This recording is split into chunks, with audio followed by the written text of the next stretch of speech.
Top of the morning, fight fans. This is Kurt DeVille with Counterpunch Boxing News, and I have some new news concerning Dillian, the body snatcher, Whyte.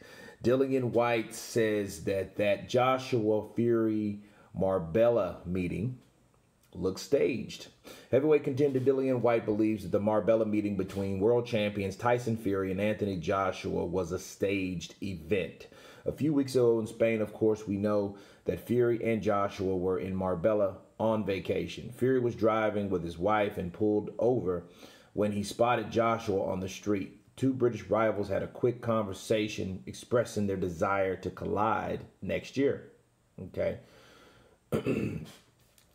Whyte has a different take on this matter. He says that looked so staged. Those two just meet at the right time and the right place, and they were just having a casual chat.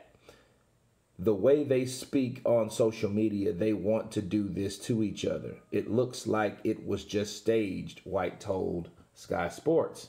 He says, I was just laughing. I was thinking to myself, look at these two jokers.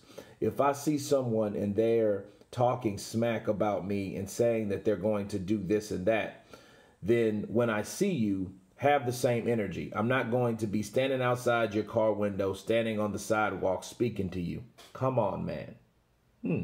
Those are the words of Dillian Whyte. Now, I don't think Dillian Whyte, I understand what he says, but I don't think he really understands the true relationship between Anthony Joshua and Tyson Fury. Those two guys have each other's number. They FaceTime each other. They talk here and there. Okay.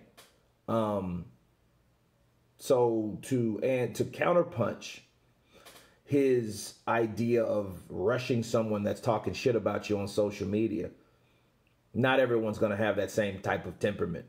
For one, you know, maybe Dillian Whyte would do that to Tyson Fury. You know, I do recall at one point, him and Derek Chisora, if they would have saw each other somewhere out in public, it would have been an altercation. But you also have to remember someone with the upbringing of Dillian Whyte too, because Dillian Whyte's, you know, street kid, you know, moved to England from Jamaica. You know, he's custom to bare knuckle and used to kickbox and all that stuff, and, you know, street fights and things of that nature. So that's his temperament. You know, that's his instinct. Like he said, well, hey, if I see someone that's talking shit about me, like what they're going to do, you come with me now when you see me face to face, okay, in the flesh. So I get that. But Anthony Joshua and Tyson Fury, they're not those two type of guys. They're more, I wouldn't necessarily call them friends, but they're cordial, okay? So it's almost like having a friendly rivalry, okay? You respect your rival. You respect your competition. And I think that's what that was. Now, the initial claim, was it staged? Okay. Be that all this I just said about them having FaceTime, them having, you know, can call each other, text each other, this, that, and the other. It's a possibility. Okay, and I'm going to say this is why, because of all the stuff that you had and all the information that you guys or the contact information between you two guys, they could have known that they were both in Spain. You know what I mean? I'm not saying one travels behind the other, but in hindsight, if you know you're in Spain and then you look on your social media and you see Tyson Fury's also in Spain, chances are, okay, he might have said, hey, you're in Spain, let's meet up somewhere. I'm on this block. That could have happened, you know. But, of course, they claim it didn't happen or whatnot. But due to the fact that these guys do, converse from time to time, that's likely. You know what I mean? But do I believe it? It definitely made buzz. It did. But I don't think that they staged that like that, because you asked Anthony, it was just like, I don't even know how he recognized me or whatever. But if it was staged, we'll never know. We'll never know if it was staged or not.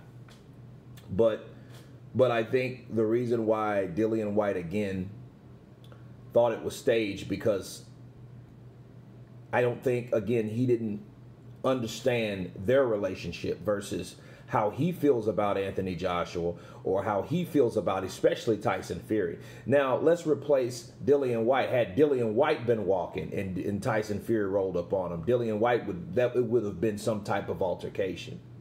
You know, I mean, Tyson Fury was with his family, though, so you have to take that into account. Okay, so a lot of times you suspend your feelings towards a person when you see that's not the appropriate time to act on how you feel about that person. You know what I mean? So if they did, you know, like, for example, it reminds me of a movie Kill Bill, right? Volume 1. When Uma Thurman was fighting Vivica Fox, Black Mamba, and what was her name? Copperhead, right? So they were fighting, and they were, you know, they had a knife fight. They were tearing the whole house up. But when the bus came back, the little girl gets off the bus. She walks in. They put the knives behind their backs. You know what I'm saying? So they respect what was going on. You know, they respected other people, you know, and then the situation changed because someone else became present that it wasn't time for. Maybe that could have been a situation. Maybe if Tyson Fury was by himself, it would have been totally different. But again, was it staged? We will never know. I don't really think it was. It could have been a coincidence, you know, but then if it was, we'll never know. But anyway, you guys tell me what you think about Dillian Whyte's comments. Of course, please subscribe. And you guys been counterpunched. Peace.